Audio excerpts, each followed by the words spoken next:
À tous. Vive la République, vive le Cameroun.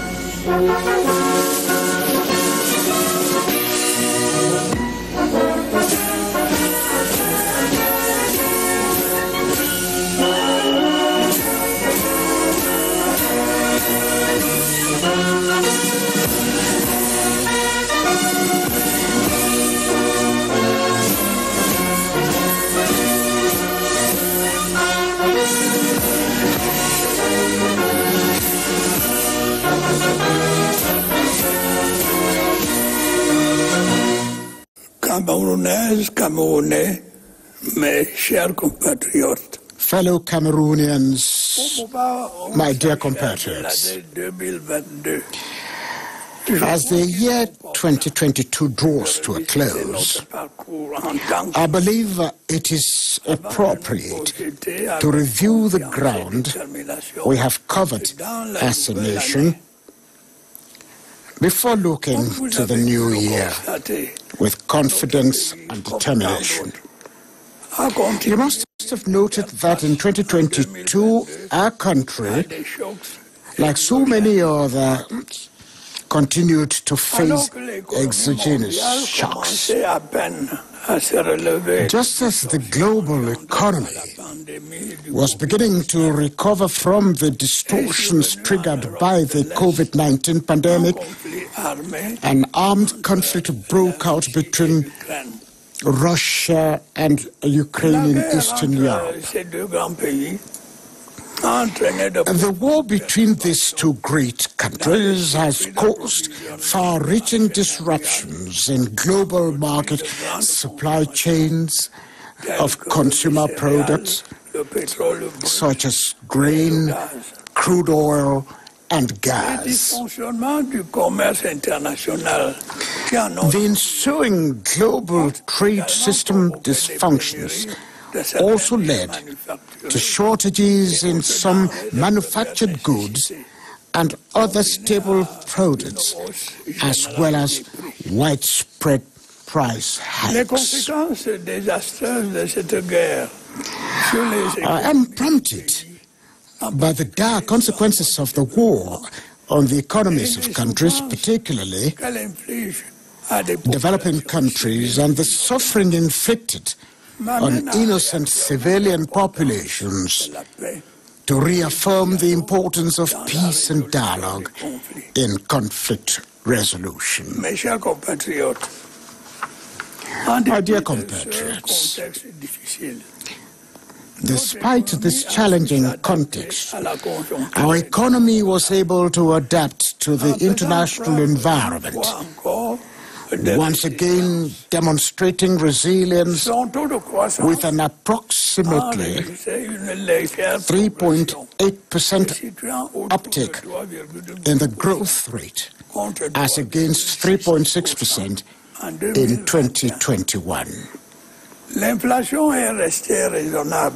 Inflation remained reasonable, well below the global average.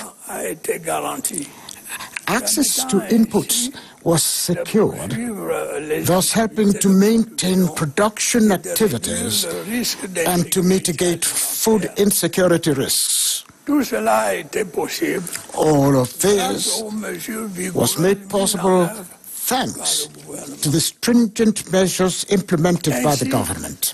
Thus, besides increased tax and customs facilities granted under the post-COVID-19 recovery plan, substantial subsidies were accorded businesses in sensitive sectors to sustain our economy's viability and competitiveness.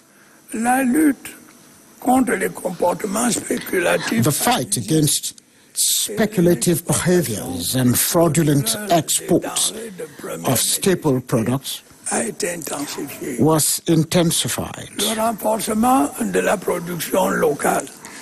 Engaging strikes were also made to ramp up local productions, curb our dependence on import and promote made in Cameroon products. The government will continue to pay special attention to the coordinated implementation of the import substitution policy and to leveraging opportunities afforded by the African Continental Free Trade Area. Similarly, our social inclusion policy will be continued through better sharing of the fruits of growth. To this end, social safety net programs targeting underprivileged social segments will be extended to a greater number of beneficiaries in all 10 regions.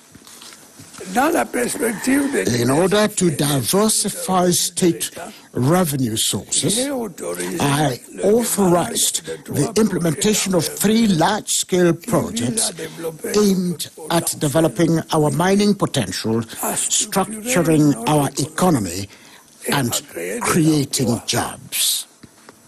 I would like to dwell on this for a moment. Although our subsoil is endowed with mineral resources, the non-oil mining sector accounts for nearly 1% of gross domestic product. Developing solid mineral mining will provide us with substitutes for our dwindling hydrocarbon stocks and additional financial resources which can be used to finance our investments. Accordingly, the year 2023 will be marked by the commencement of the exploitation of the Kribi-Lobe iron ore. The project includes the construction of an iron enrichment plant, an approximately 20-kilometer long pipeline, and a 60-megawatt power plant. We will also start exploiting the Nabeba iron deposit.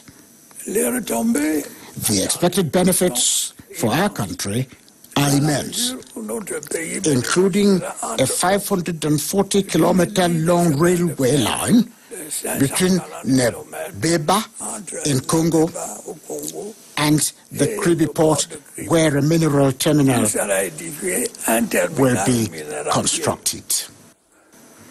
The third project concerns the exploitation of the Bipindi Grand Zambi iron ore with the development of an iron and steel complex for the local processing of iron, the construction of a pipeline, and several basic facilities for the benefit of the population. A decisive step has already been taken in implementing these different projects with the signing of the relevant mining agreements and granting of operating permits to successful bidders. My dear compatriots, during the year now ended, our country suffered major supply disruptions concerning energy resources and drinking water. Ensuring a steady supply of petroleum products and cooking gas to the domestic market warranted increasing the volume of public subsidies through substantial budgetary efforts. In 2022, for instance, the Treasury subsidized fuel and cooking gas to the tune of nearly 700 billion and 75 billion CFA francs, respectively. Considering the intensity of the exogenous shocks and their impact on our economy, I instructed the government to consider all options to stabilize prices at their current level and to maintain the purchasing power of consumers. However, it is becoming increasingly clear that Cameroon, like many other countries in Africa and elsewhere, will not be able to indefinitely avert a petroleum products price adjustment if we must preserve our fiscal balances and successfully continue implementing our development policy. Despite these constraints arising from the international economic situation, real progress was achieved with regard to the provision of electricity. In concrete terms, the East region was connected to the South interconnected grid. The Nyabizan-Yaoundé power transmission line was also commissioned currently, enabling the entire production of the Memvele hydropower dam to be injected into the electrical grid. The situation in this vital sector will improve considerably in 2023 with the commissioning of phase 1 of the National Hydropower Dam and the commencement of work to connect the South-North interconnected grids.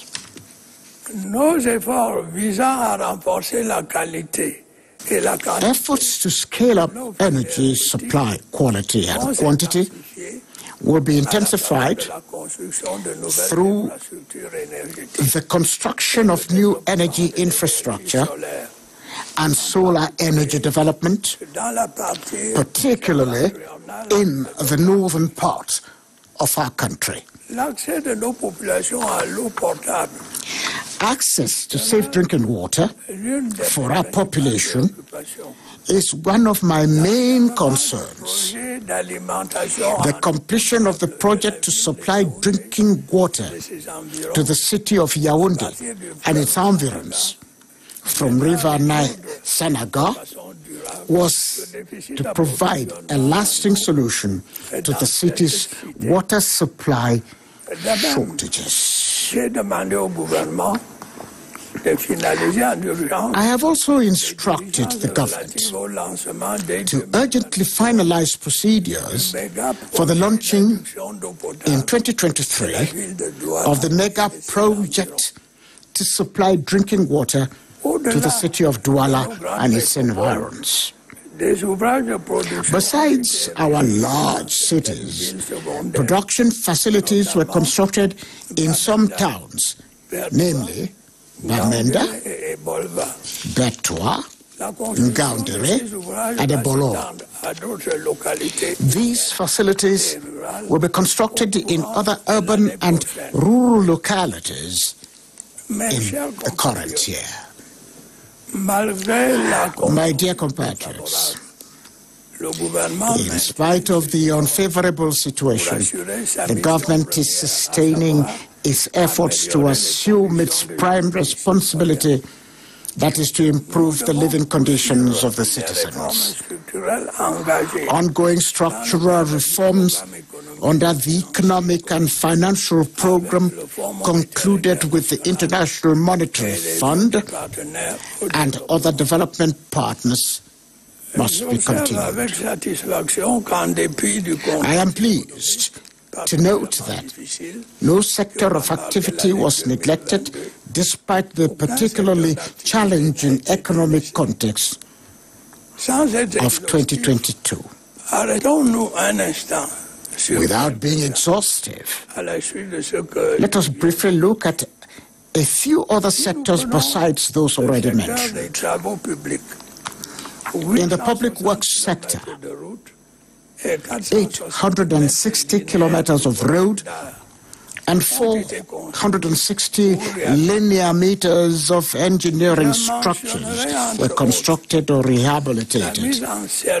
These include the commissioning of the bridge over the Cross River between Cameroon and Nigeria, as well as the completion of the asphalting of the road section between Saint-Melema and Brazzaville, thus opening up our country to the markets of neighboring states.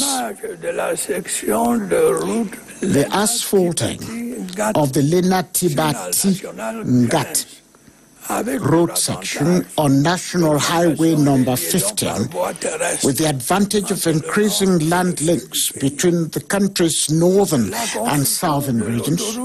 The construction of the Kribi-Lolabe motorway and the Grand Zambi-Kribi road, which will boost the competitiveness of the Kribi Port Authority. The construction of the Betwa-Baturi road, which will be extended to Yokaduma and beyond. The construction of many road facilities has also helped to open up agricultural production basins.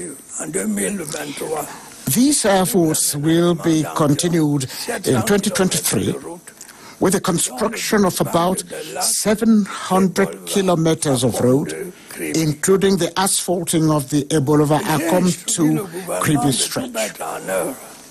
I have instructed the government to do all it can to ensure the resumption of construction work on the Morad Dabanga Kuseri, Babaju Bamenda, and Kumba Ekondo Titi road sections.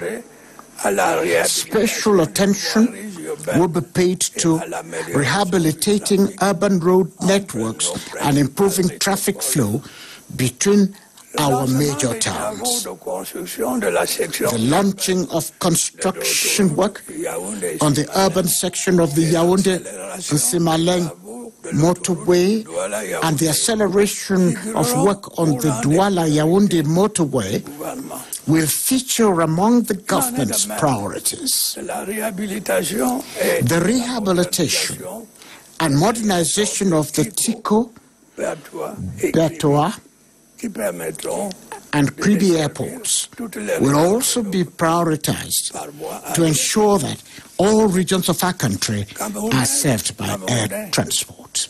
Fellow Cameroonians, the year 2022 was also marked by floods, which once again afflicted the inhabitants of the far north region, particularly those of Logoneshari and Mayodanai divisions. This recurrent phenomenon, which is due to climate disruption, calls for strong measures to prevent the ensuing disasters. Besides providing humanitarian assistance to victims, I instructed the government to implement a plan for the reconstruction of the far north region. This plan includes the construction of a number of water impounding and socio-economic facilities. Regarding health care delivery, it is undeniable that it improved significantly in 2022. The Regional Hospital Center and the Garoua General Hospital were inaugurated and commissioned. Our country is now capable of providing quality health care in highly specialized fields, such as cardiac surgery and renal transplantation, thanks to the upgrading of the infrastructure and technical equipment of many health facilities. I have enjoined the government to sustain ongoing efforts in this sector by implementing an extensive plan to upgrade technical equipment and to build the capacity of hospital staff nationwide. My dear compatriots, I now wish to dwell on the security situation. Overall, the situation has been brought under control countrywide, despite the resurgence of urban crime and lingering sporadic attacks by certain terrorist groups in some regions. Thanks to the Army-Nation link, collaboration between our defense forces and the population has contributed to reducing significantly the terrorist threat in the far north, northwest, and southwest regions. With the return to calm, remarkable progress has been achieved in implementing the plan for the reconstruction and development of the said regions. Once more, I want to commend our defense and security forces for sparing no effort in protecting lives and property, particularly in areas prone to terrorism. I also thank our partners for their multifaceted support, and particularly the United States of America for its decisive action in prosecuting those who help to finance terrorist activities in Cameroon from abroad. I urge other friendly countries to follow suit so that the resumption of development activities can be accelerated in the said regions. On the political front, decentralization is being implemented methodically. Powers are gradually being devolved from the state to regional and local authorities while ensuring that the structural balances constitute the backbone of our nation's social pact are not undermined. Personally, I am convinced that regions, urban councils and councils can and must play a key role in reviving our economy, resolving the thorny issue of youth unemployment, and the vitalization of local democracy.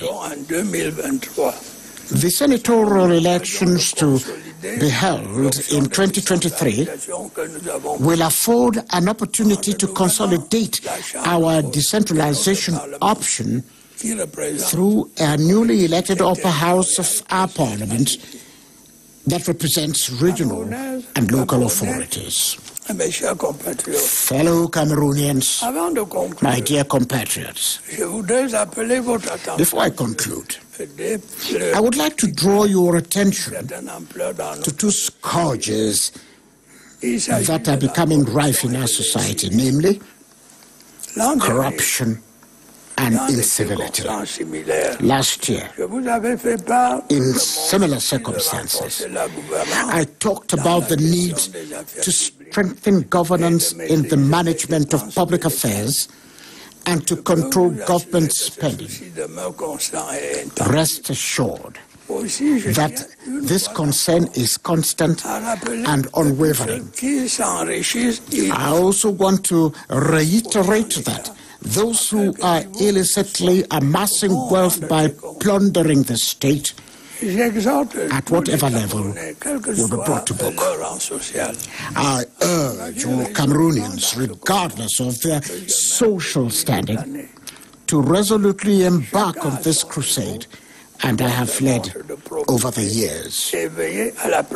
Everyone at his or her level should act with integrity and safeguard and common will. It is only through working collectively, decisively and resolutely that we will be able to overcome the corruption persisting in our society. You have certainly noticed, like me, growing incivility, violence and disregard for basic social norms or established order in our towns and in the countryside. Such behavior cannot be tolerated in the state of law. Those who take delight in disrupting social order, whether young or old, will answer for such conduct before the competent courts. I am therefore appealing to all, especially parents and educators, to take up the responsibility of fully restoring basic moral values and respect for public order. Once more, I wish to make an appeal to those using social media for criminal and malicious purposes through their actions, particularly disinformation, defamation, and spreading hate speech. They cause distress to numerous families and often ruin lives. Fellow Cameroonians, my dear compatriots, as you are aware, it is by observing personal discipline in our daily behaviors that we will be able to build the modern Cameroon to which we all aspire. A prosperous Cameroon, united in its diversity, a Cameroon where every actor has his or her own place. In this regard, I wish to acknowledge the crucial role played by the private sector in the implementation of our development policy. For my part, I will continue to do everything possible to ensure our country's progress. I know I can count on each and every one of you to achieve that. Happy and prosperous New Year 2023. Long live the Republic, long live Cameroon. Vive la République, vive le Cameroun.